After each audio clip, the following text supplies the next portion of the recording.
Shalom Bapak Ibu Saudara yang dikasihi Tuhan.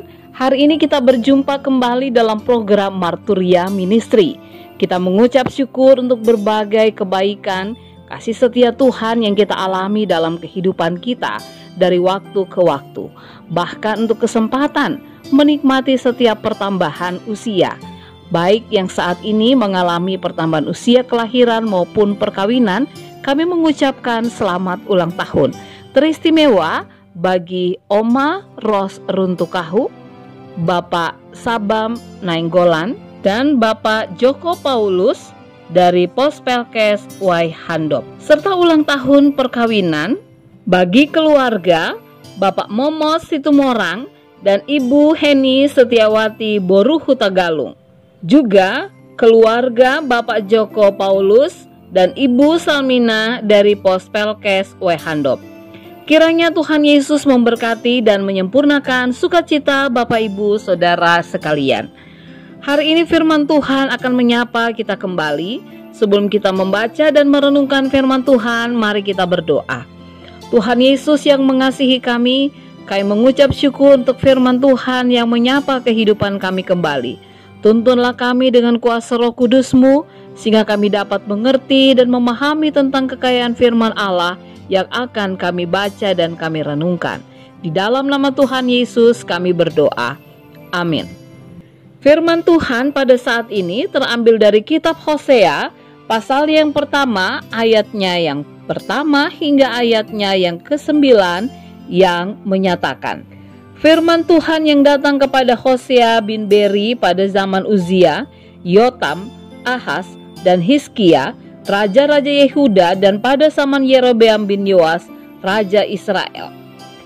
Ketika Tuhan mulai berbicara dengan perantaran Hosea, berfirmanlah ia kepada Hosea, pergilah, kawinilah seorang perempuan sundal dan peranakanlah anak-anak sundal, karena negeri ini bersundal hebat dengan membelakangi Tuhan. Maka pergilah ia dan mengawini Gomer binti Diblaim. Lalu mengandunglah perempuan itu dan melahirkan baginya seorang anak laki-laki. Kemudian berfirmanlah Tuhan kepada Hosea, berilah nama Yisrael kepada anak itu, sebab sedikit waktu lagi maka aku akan menghukum keluarga Yehu karena hutang darah Yisrael, dan aku akan mengakhiri pemerintahan kaum Israel. Maka pada waktu itu aku akan mematahkan busur panah Israel di lembah Yizreel. Lalu perempuan itu mengandung lagi dan melahirkan seorang anak perempuan. Berfirmanlah Tuhan kepada Hosea, berilah nama Lo-Ruhama kepada anak itu, sebab aku tidak akan menyayangi lagi kaum Israel, dan sama sekali tidak akan mengampuni mereka. Tetapi aku akan menyayangi kaum Yehuda dan menyelamatkan mereka demi Tuhan Allah mereka. Aku akan menyelamatkan mereka bukan dengan panah atau pedang, dengan alat perang atau dengan kuda dan orang-orang berkuda. Sesudah menyapi Lo-Ruhama mengandunglah perempuan itu lagi dan melahirkan seorang anak laki-laki. Lalu berfirmanlah ia, berilah nama Lo-Ami kepada anak itu, sebab kamu ini bukanlah umatku dan aku ini bukanlah Allahmu.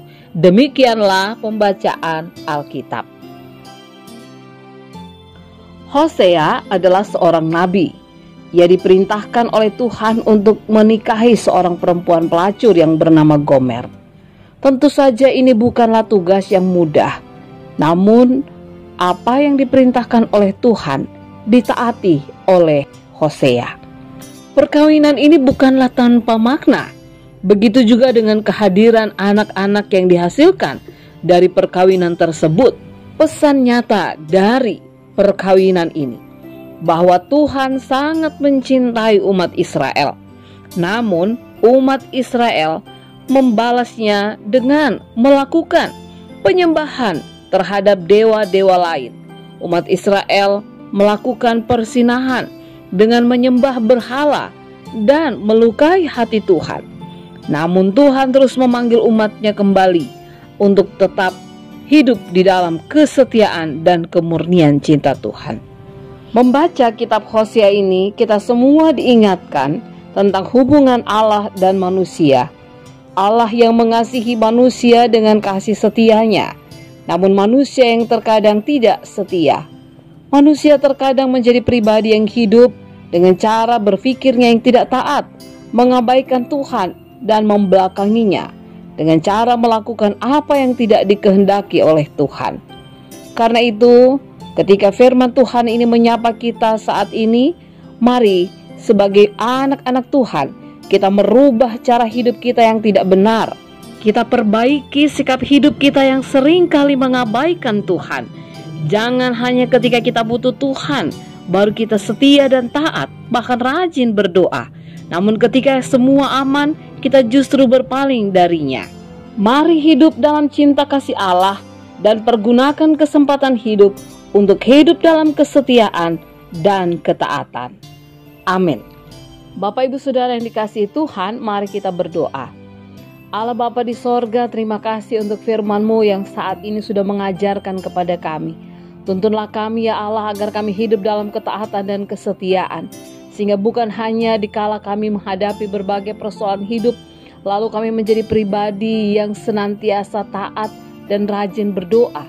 Namun dalam segala hal, bahkan di dalam keadaan gembira, keadaan yang membahagiakan, kami senantiasa hidup dalam ketaatan.